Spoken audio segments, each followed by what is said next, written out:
I truly believe that Biden sat back, listened to everybody tell him how he couldn't run anymore and he was dumb and he was too old to be doing this and he waited and wasted everyone's time and he's the reason why Kamala didn't get elected, and they try to make him sound like he's such a horrible president. The economy's horrible. The groceries are so high, like that's really the fucking president's fault. It's the corporations charging so much money's fault. But fuck that. It's the president. And he just heard all of this stuff and he heard Trump being like, I'm gonna acquit and pardon every person that attacked the Capitol on January 6th. And he was like, you know what? I ain't sending my son to jail. Fuck all of y'all. Yeah, right. That's all I'm that taking shit. my boy. I'm going to make sure not only that he's good from this little shit that they brought up recently, but from the past 10 years, he's pardoned. Hey, Junior. Like you said, it's the most gangster shit ever. And I don't feel bad at all that he did it.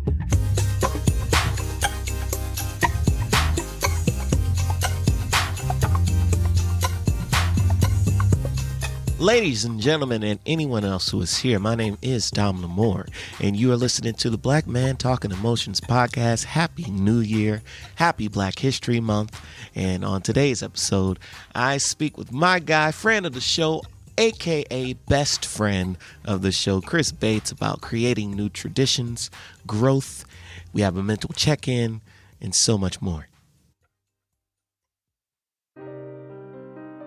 Although no one can go back and make a brand new start, anyone can start from now and make a brand new ending.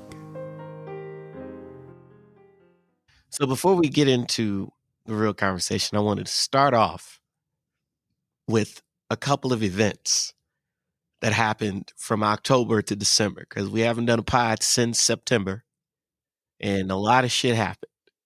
So, number one, the escalation of Israel and Hamas. I think last time we talked, I told you I don't want to say shit about that. No, I don't want any part of that. It is horrible. And personally, I haven't really dove deep into that. Yeah. So I wouldn't want to talk about something and sound ignorant on a subject that I really hadn't studied about. You know what I mean? But I do know it's terrible. And I still don't want to talk about it. I know it's terrible. It's horrible. I know folks who are really being affected by it. I know people who have family in Lebanon and people who have family in Israel and Gaza. And I remember when I went to Ireland, we went to this prison. And at the prison, they was giving us the whole history between the Northern and regular Ireland and how that was such a big civil war and why they're split. And this white dude from America cut the dude off and was like, well, I watched this documentary and they said this. And he was like, listen, I don't know what you watched. Even while he was talking to us, he said, I don't want to say too much and get too political because we could have a whole bunch of different people. And I don't know who is here, so we're just going to keep it straightforward. And the guy was pressing him, trying to get him to speak more about his true feelings on the conflict. And I'm looking at him like, nigga, you are not from here. Yeah. This is not none of your business. And you have no idea what these people went through. How are you going to sit here and act like you know as much information as a person who lives here, who's been raised here, whose family's from here, who had people that more than likely died in the Civil War for all that? You piece of trash. Shut up and let them live. I'm glad you touched on it because I feel like when there's issues like that that's going on in a different country, the only way that you probably should even have remotely something to say about it is if you got a close friend, relative, or you know somebody that's directly affected by the issue that's going on. And the reason why I say that is because you can read news articles, you can look it up, you can do all that, right? You only reading what you're searching for, and you're only reading what they want you to know at certain times, right? So it's very hard to have a in-deep conversation about something that's going on with that unless you actually know somebody like, hey, I got a best friend from that region. You know, they telling me different stuff because, you know, they still got family and that's over there that they talk to. This is my opinion. And of course you will have an opinion because it's somebody close to you. So you voice your opinion and let people know that you are not with none of the BS. Mm-hmm. But that's probably the only time. The only time I could really speak on an event is if something going on with African American people, and it's in the United States, physically on the ground, and I'm here. If I don't know nobody over there and I don't really know exactly what's going on, I'm not going to be ignorant and speak and say I'm against it or I'm for it. I'm not, you know what? It's other people that's educated that can talk about what's going on over there. You know what I'm saying? So that's just me. Number 2, moving on. Of course, another thing that I really don't want to talk about, but I'm just going to say because it happened. The continued war in Ukraine. That shit's still going on. Yeah. It is like, I feel like things are just going to get worse where we at in politics. And definitely. The Prime Minister of Canada is about to resign as well. So you have multiple allies who more than likely will lean more conservative and more country first, which I think that's going to be the era that we're in. We're going to be living in the era of country first, quote unquote, racist towards everyone else, trying to keep it one way, whatever. And with Ukraine, they depend on us a lot. They're not in NATO. So technically, with Russia attacking them, we're not going to really defend them because they aren't in NATO. But also, we are technically defending them right now, sending them ammunition, sending them all of this stuff. And it's just so bizarre to see that this thing has continued, that Trump is going in and he is so close with Putin. I can only imagine what he's going to do when he gets in the office when it comes to Ukraine. So I feel bad for them. Sending love to Ukraine. Number 3, Trump, of course, got elected as president. You know what? I got a whole bunch of stuff to say about this. I know. Here's the thing is, I always tell people, when it comes to voting for your president, guy or lady you think is qualified for this position, that's all up to you. I just don't understand after the election, and and I guess, you take social media for what it is, right? It's social media. People trying to get clicks, people trying to make money. So it's all of that. But what I don't understand about this is that you go and you look at Instagram or TikTok or whatever the social medias that you're on, and you see a post about Trump, and he's saying something. He would like to change the Gulf of New Mexico to the Gulf of America. Yeah. Okay. Now, when you hear stuff like that, right? We don't even have to go further. When you hear someone say some shit like that out loud, what do you think they're really trying to do? And that's my thing. And then you go underneath these comments, right? I'm reading the comments because I like to see what people talking about. When I see stuff like that, I want to see what people. I'm going underneath the comments, and everybody pointing the finger, talking about, I can't believe y'all voted him in. That's y'all president. That's y'all president. Boom, boom, boom. I mean, the first pop, pop, pop, pop, pop, pop, pop, pop. It's just going. I mean, it took me some scrolling to get to a comment that was pro-Trump, right? My problem is if you voted for this man, stand on it. Don't try to hide your hand now because he in office, and all the stuff that everybody else knew, you thought you knew, but you didn't know, is coming to light. Stand on it. If that's your president and that's who you said you voted for, and I'm not even going to ask you who you voted for because it's rude, but if you know you voted for him, stand on it. Don't try to hide your hand now that you think stuff is about to hit the fan. Because that's my only beef about the whole president's thing. It's like nobody want to take accountability for voting Donald Trump back into office. Yeah.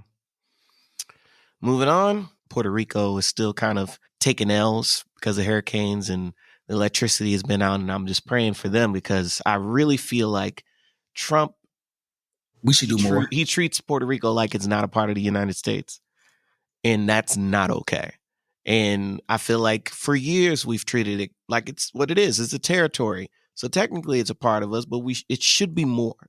It should be a state.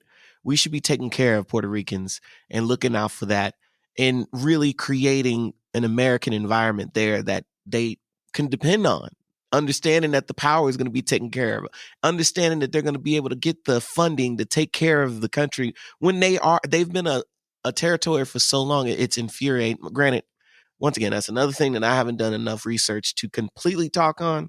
I'm very nervous because the majority of the people who live in Puerto Rico are brown. They aren't white Americans. And that's hard.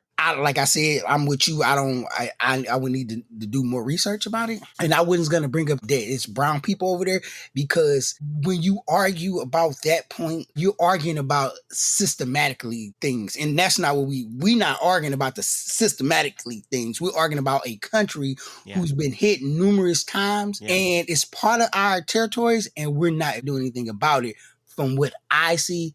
But like you said, it's brown people over there. So we'll just leave it at that. Just like in Flint. But we'll keep it pushing. Number 5, this is actually a little lighter than the rest of the stuff because it's horrible. The stuff that's going on in the world is horrible right now. But number 5, Joe Biden not sending his son to jail.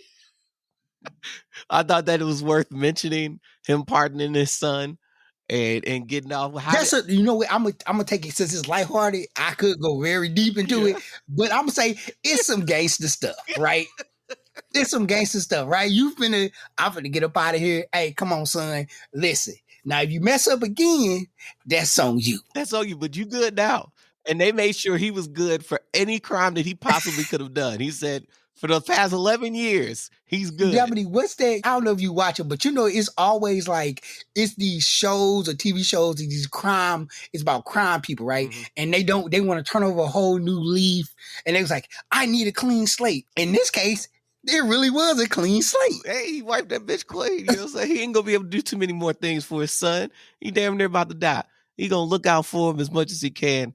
I give him you know what I truly think is, and the reason why I brought this up is because I wanted to say this, because I didn't get a chance to when it happened. I truly believe that Biden sat back, listened to everybody tell him how he couldn't run anymore and he was dumb and he was too old to be doing this, and he waited and wasted everyone's time, and he's the reason why Kamala didn't get elected, and they try to make him sound like he's such a horrible president. The economy's horrible. The groceries are so high. Like, that's really the fucking president's fault. It's the corporations charging so much money's fault. But fuck that. It's the president. And he just heard all of this stuff, and he heard Trump being like, I'm gonna acquit and pardon every person that attacked the Capitol on January 6th. And he was like, you know what? I ain't sending my son to jail. Fuck all of y'all. Yeah, right. I'm taking my boy. I'm going to make sure not only that he's good from this little shit that they brought up recently, but from the past 10 years, he's pardoned.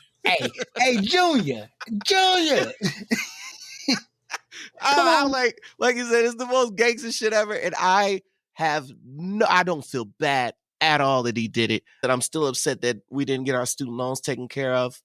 But even then, he did what he could, and he helped out a lot of other people with that. Yeah, you know what I'm saying? So it's like it sucks that it didn't benefit me, but also he still put the work in. He pardoned a lot of people this past couple of months, and I feel like he's done some good work to at least get some stress off of him when he can go into retirement and he do his thing. So I think that's great. Another thing, Beyonce performed on Christmas. You know how I feel about that shit. I can't believe that she would go do a football game when basketball is Christmas. That's all it is. Oh, hey, basketball is Christmas. Listen, all we can talk about. Listen. You sound a little hurt. I'm hurt because I think it's ridiculous. I think it's absolutely infuriating. Now, granted, I get it. It's money. Dominique, you got to understand, too.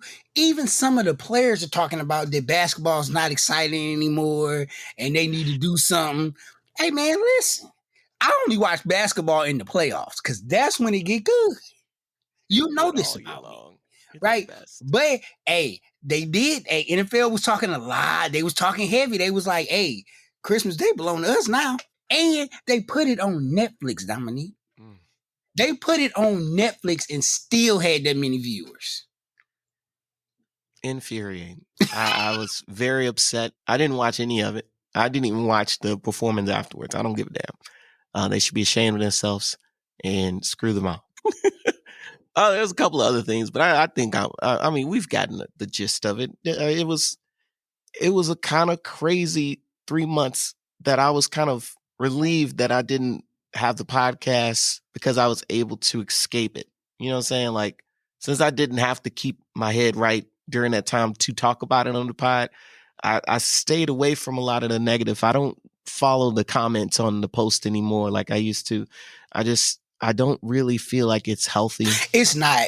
I feel like the stress that I've had the last couple of months of the year, the stress I had over the election when it happened, It was the best thing ever. Like, I'm so relieved. I don't care anymore about it. I will admit I kind of checked out of a lot of the stuff going on in the world. Well, not the world. I'm keeping up with all of the other stuff and trying my best to bring positivity in the world every day that I can. But when it comes to politics, when I get those messages in my text messages saying, hey, we need you to sign this petition because Trump's going to do this, I hit stop quicker than anything that I've ever hit. Because it's like, I'm done. I did my part. I went to vote. I told people to vote. I explained to people the stuff that was wrong, and people did what they did. And not only did they do what they did, they voted unanimous. It was like 2 million votes over. He killed her. Yes. It was a bloodbath. He destroyed her. And then she had to certify his election the other day. This generation, social media guides a lot. Mm-hmm. And I feel like you saw this with the election, right? Of course, not everybody who voted has an Instagram or Facebook or whatever, you know what I mean? But we're getting to the age now that you can talk to your parents, well, you should be able to talk to your parents about who they should vote for. It used to be your parents is telling you, hey, you need to vote for blah, blah, blah. But I think it's starting to switch over. And now, like the younger generation is telling their parents, because their parents are getting older. Their parents in their 60s, right? Our parents, and our parents are old. So we like, hey, this is this and this and this and this.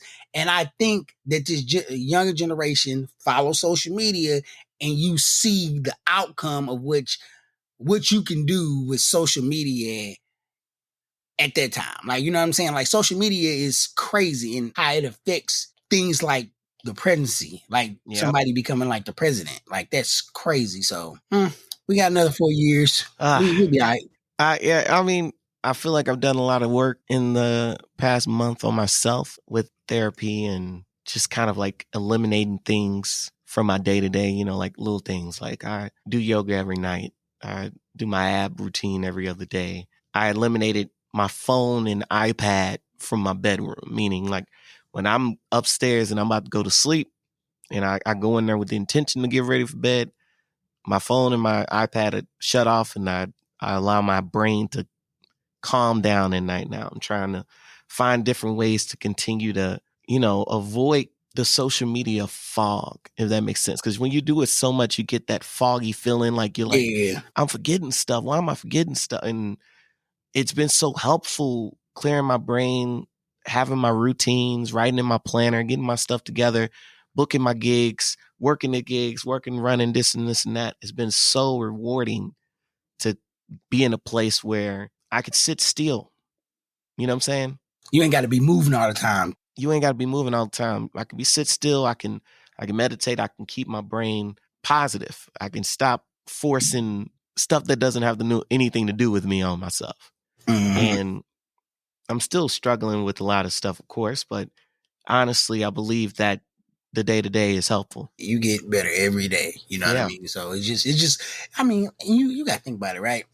Life is a marathon, right? You trying to run that mug, you keep up a steady pace, and you trying to go as long as possible, right?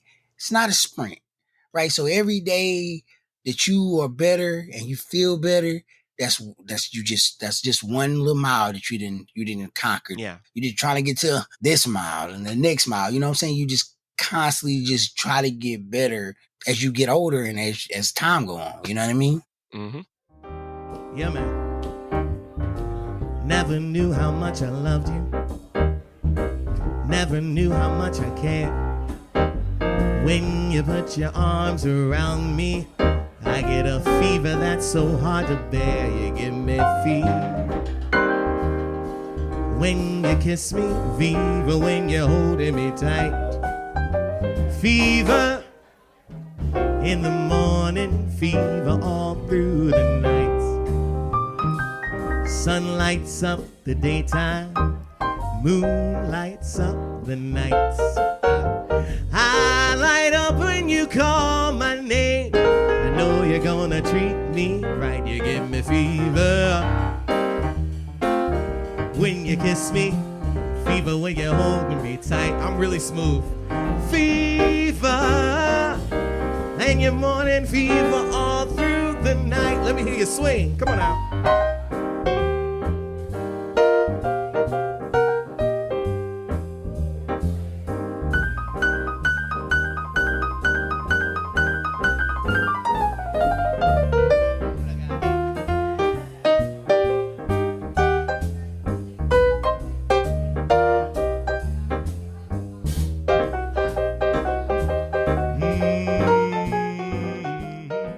This is the classic tune Fever, covered by myself and the Three Andrews at Lemon Bar in Chicago. We did a great show last Valentine's Day, and I'm still getting to share some of that music with you. So, I hope you enjoyed it. And if you wanted to check out my original stuff, you can listen to my music on all streaming platforms.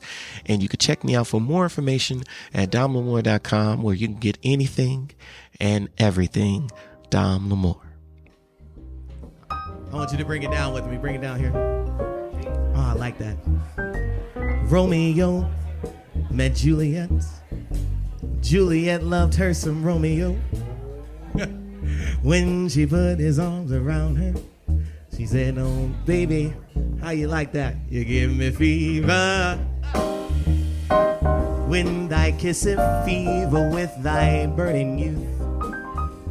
Fever, I'm his mistress. I wanna see you go down, baby."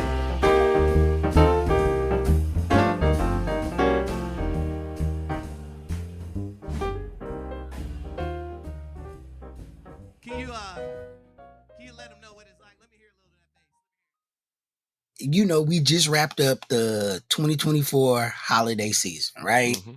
It's a warmth in the air, right? I started noticing in my 30s, right?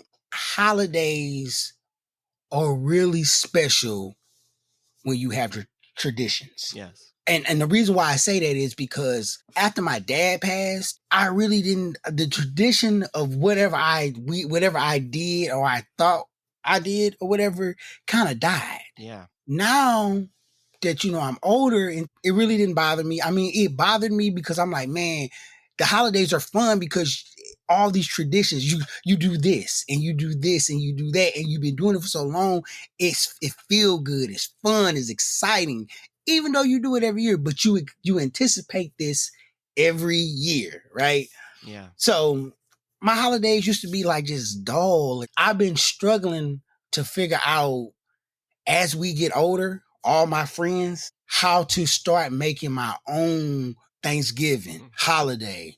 And I know we're talking about the holiday season, but it goes farther than just holidays, or just even finding a weekend, keeping that close by, because this holiday season made me really realize, like, man, listen, we are the aunts, so we're the gift givers now. Yeah. We've been so used to getting or whatever. Of course we give, because that's part of the season. But like, we were looked at that, oh, these the kids, go ahead, they get that. But now we the uncles and the dads and the moms and godparents and all this stuff. So it's like, now we're there, and I feel like we got to start our own traditions. Yeah. Right. My question to you is I know you, I've been knowing you for a while. I know you come from a strong family of traditions. How do you feel now that you feel like, okay, I love the traditions and I appreciate them, but now it's time for me to start making my own and start doing things that Dominique wants to do on the holidays? What do you think about that? Yeah. Just talking about traditions in general, I'm a creature of habit. I am.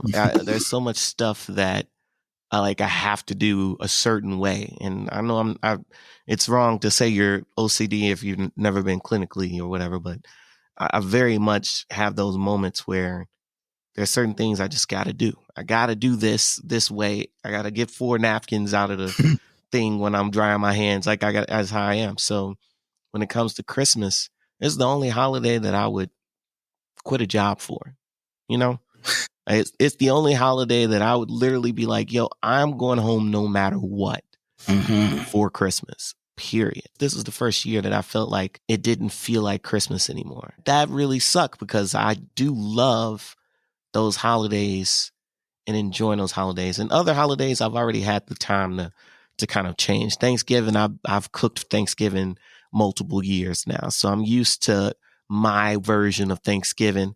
I don't feel a need that Thanksgiving has to be a certain way. Memorial Day is Lil John's birthday, and they usually throw a barbecue for that. And, that's kind of something that I've missed over the years a couple of times. I make it some years. I don't. Well, I have my own Juneteenth barbecue now that I do. So I still get my barbecue within that time period. When it comes to like Green Tree and Kirkwood, like different things like that, I miss that stuff. But also I do my own little Mardi Gras thing down here in Georgia. And I found ways to elevate that. Now, when it comes to Christmas, that's the one where it's like I could see myself creating some things. And not only see myself, we've already started to have our own Christmas events. In the years I don't go to St. Louis and I'm here in Atlanta, I enjoy the food that we create, and I love to cook and host. So that tradition thing is something that I've always felt that no matter what happens, I will find a way to create a tradition just like that. So it's hard to consider the idea of, is this selfish? I'm saying? Me just doing it for myself. I remember one thing my great grandmother said when I was younger about one of my cousins. She always made a point to let me know that my cousin wasn't all rosy glasses, whatever that phrase is, because my grandpa would praise my cousin all the time. And my grandma would always kind of come behind my grandpa and be like, they don't support their family the way they should. She made sure I heard that. Families first. Always look out for your family. Always be there with your family. Don't be a stranger to family. Not only that, I have my grandma, I have my mama, I have everyone in my head. No matter what, family's everything. I gotta be there for family. But with Christmas and how special it is that day for me, I gotta enjoy it. I gotta want to be there. I gotta feel like it's Christmas. And if I don't feel like it's Christmas, the urge to create my own tradition just grows more. I agree. I think it's important that we do start it. It's that balance of understanding if I'm doing this for the right reasons, if I'm hurting someone else. It's such a hard time of year to truly balance. And I hate,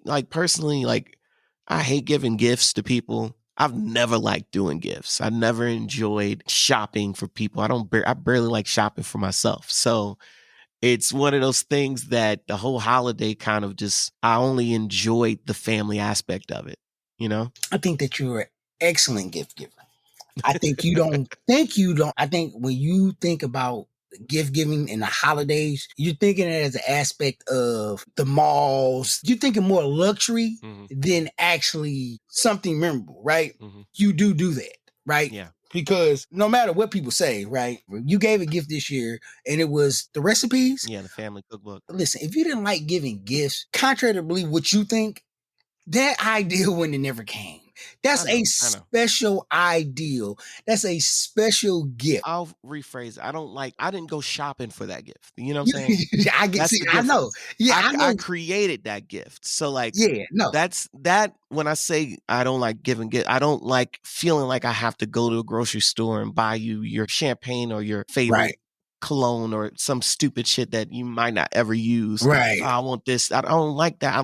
I'm very purposeful. I like to give you things that I know you're going to use. I like to get gifts that I know I'm going to use. That's why I'm like, when people buy me gifts, my mother and my godmother, there's so many people who they love the idea of telling you how much they know you. So they go get something without telling you what it is and bring it to you. And they like the aspect of, you like it because I know who you are, and that's why I gave you that gift. But in that sense, I'm like, sometimes I put this on my list because I need this. You know what I'm saying? Yeah. And that's the annoying part. It's a mind game for me of I have to understand that this is different for everyone else, You was the kid that didn't mind getting drawers and socks because it was purples. Somebody gave you socks, you're like, oh yeah, you know what? Because mine's had a couple holes in them. Exactly. You ain't know that, but I need this, right? So in the sense of because people always, that's a running joke when it comes to the holidays is, oh, would you gonna give me drawers and socks? Yeah. And some people because Christmas is a meaningful time, right? So your gift should be meaningful, and that's how you look at it. That's part of your holiday thing. Because you can go different ways with it. Some people just want to spend crazy amounts of money and just buy all these things just to say, oh, I did this or whatever. Some people just want to spend quality time with family, right? Sure. Just it's something about the holidays that you do things that you normally wouldn't do during the year, right? You'll take off and, you go shop and have lunch and everybody's out. You're doing things that you normally wouldn't do. I know this because holidays come around. Dominique, mommy makes some greens. Yeah. You gonna taste them because it's like you feel free, you feel loose, you feel like, okay, cool. This end of the year, I'm good. You know what I'm saying? I think my hardest thing about like the whole holiday thing is that I want to make traditions, but I just don't know how. Yeah. It could be the people that I'm trying to make it with, it could be me, but you don't really know that, right? You don't really know who it is. You just keep trying. And I think that's my biggest thing is this year. I was like, man, I get so excited for the holiday season. And then I'd be like, all right, I'd be over it real quick. But the thing is, you also have the complex part where your father passed away. His birthday is around the holidays too. Yeah. So you also have that extra element of, there's certain people that you want here with you to do these traditions with. You want them to be a part of the traditions and they aren't there. So it's almost kind of like, how can you really do it the right way if they ain't there? You got that whole thing too. So that makes sense where it will be a conflict in your head of like, I don't even know where to start because you want advice from that one person, I try my best not to complain to you about family and stuff like that because I understand how significant your father was to you. I'm very fortunate to have both my parents in my life still. And my grandmother's still around. My uncles and aunts and all these incredible people that, helped raise me. I'm very fortunate to have everybody, my siblings. When I go home, they're all in the same place. Yeah. And with you, your brother lives on the other side of the country. You know what I'm saying? So it's a whole thing. I totally get it. And going back to the gift thing, just to throw this little nugget on top of it, I got in trouble because of that cookbook that I made from other people. Seeing that Valencia posted the gumbo that y'all made, which was the gumbo good? She enjoyed it. Valencia said she I'm asking you because you don't like seafood. Did you enjoy it? You didn't even try it? I didn't eat it. I didn't eat it at all. Come on, Bates. I didn't eat it at all. And I'm going to tell you what happened, man. Listen, I was all for it. You should have tried it. Man, I was going to try it until I don't like. Okay, so in your recipe, it says save. Yeah. It says save. Just shells. The shells. So, because give it that more seafoody thing. I threw the shells away. It was on accident. I didn't know. Right? I'm like, they was in a bowl. I'm like, okay, I'm gonna throw them away.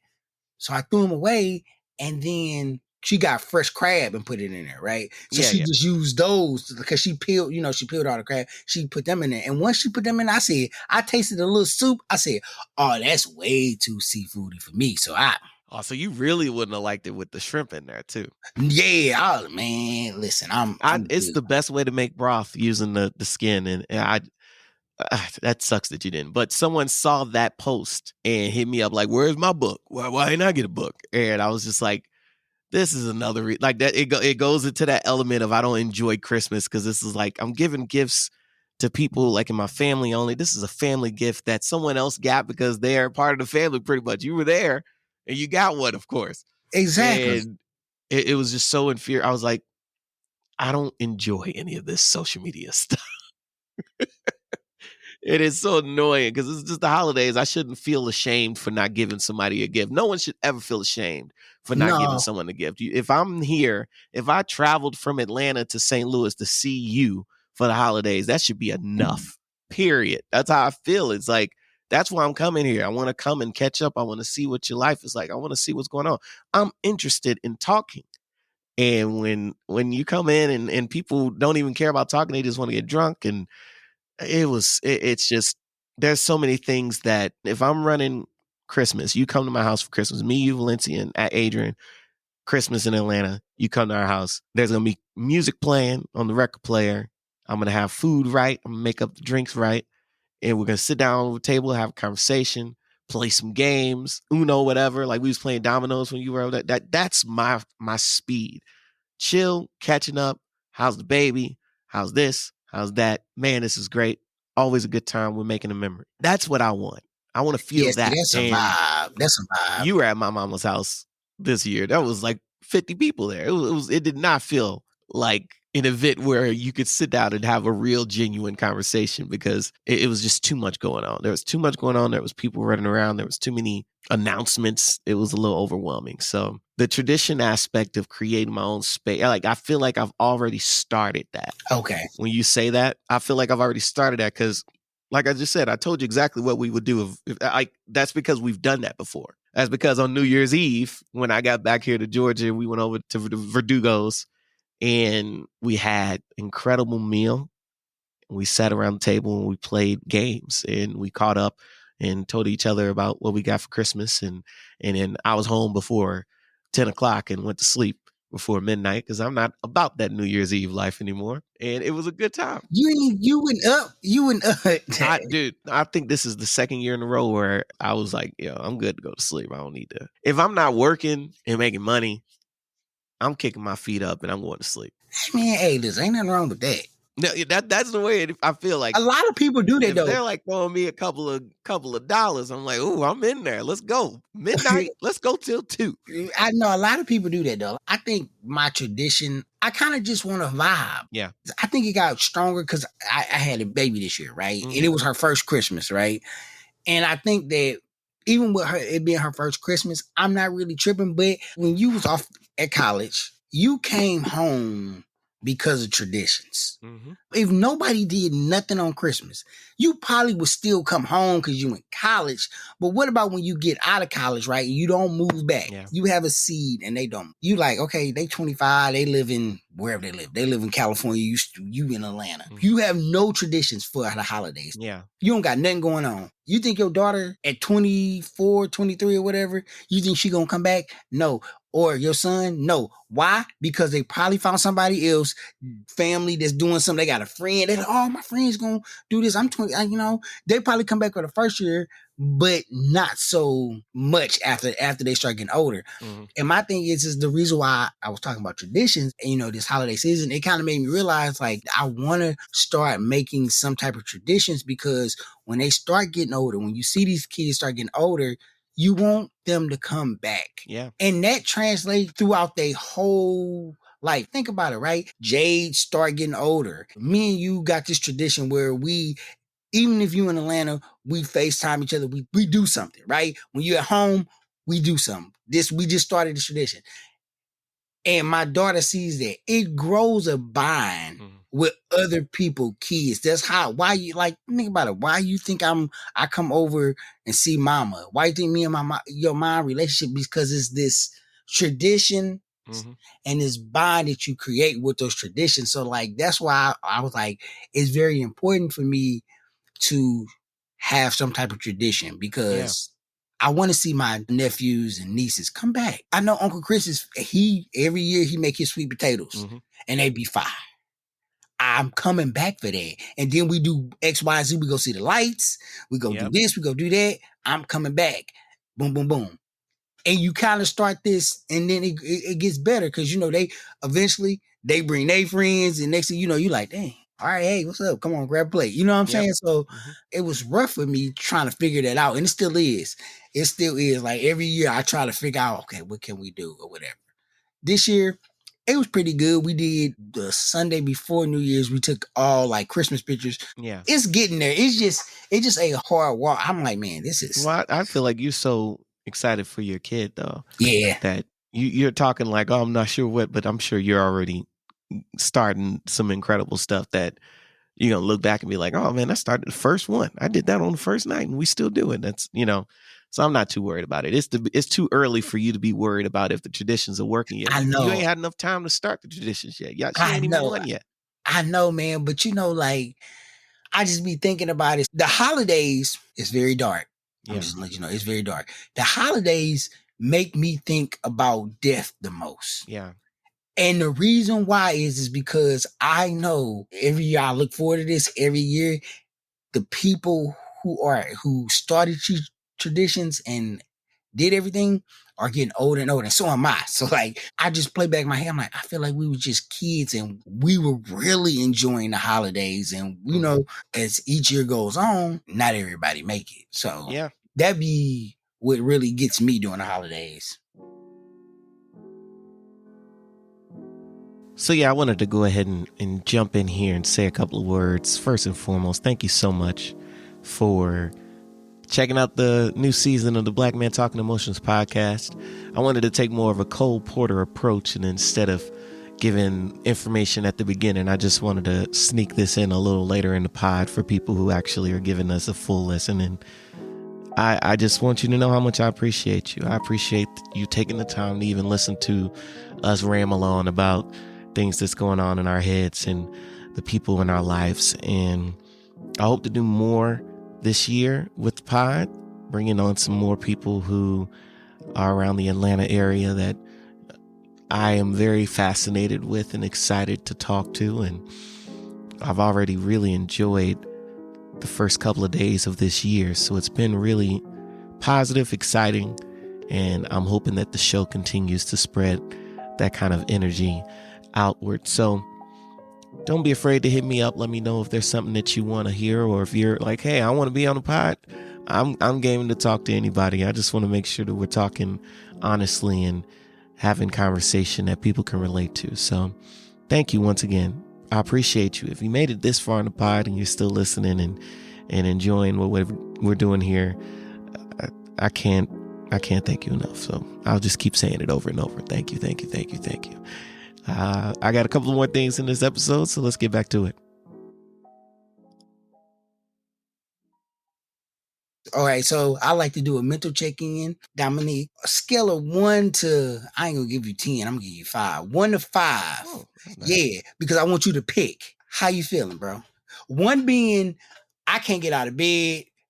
It's hurting. 5 being, I just ran a 5K marathon. Yeah, I'm at like a 4.6. And the only reason why it's not a 5 is because Adrian just went to New York. I just dropped her off at the airport. So I don't, so I got the house alone, and you know what I'm saying, I'm gonna try to go to sleep and not worry about, you know, being too dark in the house, you know what I'm saying? Little stuff like that. Like, I'm not looking forward. Hey, I'm not scared of the dark, but you know, when it's just you with the house and the dog, man, and the dog ain't gonna do nothing. He just, if somebody come in the house and the dog is out and about, he gonna go up to him, sniff him, and start licking their face. Like, he's the worst guard dog in the world. He's not a guard dog. If Adrian was here, he'll guard her, but for me, he'll just sit there and look at me like, "What you gonna do?" I'm like, "Dude, you're supposed to be taking care of this." So that's the only concern. Yeah, I'm a man. I'm good. We're gonna be all right. I got my baseball bat upstairs. I'm ready to go. But also, it get dark at night over here in the woods, and you know that's how it be. But 4.6, man. Where you at? All right, so I got like 2s, right? So I'm at like 2.5, and I'm gonna tell you it's a reason. Okay. I'm really like 4.5, right? Mm-hmm. The 2.5 is I enjoyed my paternity leave, man, but I'm not really mentally, I don't want to go back. Mentally, like, I love the fact that I can get up with my daughter. I just can take my time with her. We wake up, we have a bad night, we ain't tripping. We're going to get up. We're going to start the day. Boom, boom. I can fix her breakfast. I can clean her up. I can give her a bath. Like, I ain't so, like, I'm not restricted in that morning. I can sit there and do her hair. Like, I really enjoy that. Mm-hmm. Right? I really enjoy I can lay on the couch with her and just be watching Martin. Like, just bonding. I really enjoyed that for the last 2 months. Right? Yeah. So it's coming closer to that time being over and going back to reality, going back to a job that you know is just a job and you just working there because you got a life to live. So it is what it is. Besides that, I would say I'm at a 4.5. I think that, you know, I enjoyed this year. I enjoyed being a father, watching her grow, watching me and Valencia navigate being a parent and start communicating even better without even saying anything to each other, just vibing off each other, you know what I mean? And so I just enjoyed that. So I say that's why I'm at a 4.5. I feel like this was like a really good year for my family and me and Valencia relationship. So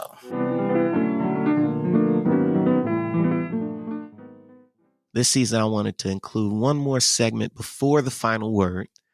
And this segment is titled, "You Know What I Love?" ? Last year, like I said, was a crazy negative year. We started the pod off crazy negative. I feel so bad, but it's how, you come out of a fight and you're like, man, I was swinging. So anyway, I want to continue to find ways to bring positivity to the work that I do. So how this works is simple. I'm going to tell you about something right now in the world that is bringing me joy. And I love to see it. And I'm happy about this thing in the world. And then you'll do the same. Doesn't have to be a long definition, just something. It be something as simple as, you know what I love? I love my daughter. It could be something simple. So for me, you know what I love right now? I'm really enjoying that Kendrick Lamar GNX album. It is giving me so much life. And every time I get like to a place where I'm like, oh, what am I going to listen to? It's very easy for me just to pop on the Heart Part 6 or Hey Now, Say Now or Dodger Blue. Like that album is so good. And I'm looking forward to him performing on the Super Bowl for sure. That's going to be a good time. How about you? You know what I love? Black women this year. Hell yeah. Throughout the whole year, Black women have been standing on business. Mm-hmm. I mean, throughout this whole 2024, Black women I'm talking about on business. Like, you ain't half-stepping nothing. I love it. You know what I'm saying? Like, especially because I'm a dad and I'm raising a Black woman. So yeah, I love that.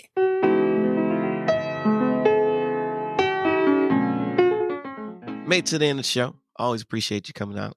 And yeah, this is the first episode of the season. So we're kicking it off again like we did last year. Last year, your episode was really liked and everybody enjoyed the New Year episode. So thank you so much for once again doing that. We're going to get you back on a couple more times this year. We always end this the same way. Spoken about what we want to speak about. Gotten through everything. All I want to know now is, how do you feel? I feel love. That's good stuff. Yeah, I feel love too. I know that you're kind of upset. You say you were at 2.5. But to feel loved after all of that, that's still good. That's good stuff, man.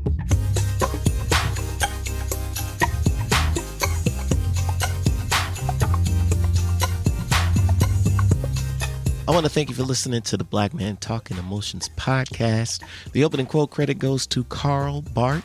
And shout out to my guy Chris for opening the season up with me this year. Follow Chris at CHRISELB_88 on Instagram. Please subscribe to the podcast, share the podcast, give us a good rating, 5 stars, please. And thank you. You can support the show by clicking the link at the bottom of the episode description. If you like this episode, you should check out our previous episode, another check-in with Chris Bates, that speaks through some of our traditional mental check-ins, and it's just a great episode to listen to. So we also talk about babies on that episode, which is pretty great. So check it out. Follow me at DOM_LAMOUR on Instagram or at DomLamour.com. I'm Dom Lamour. Much love.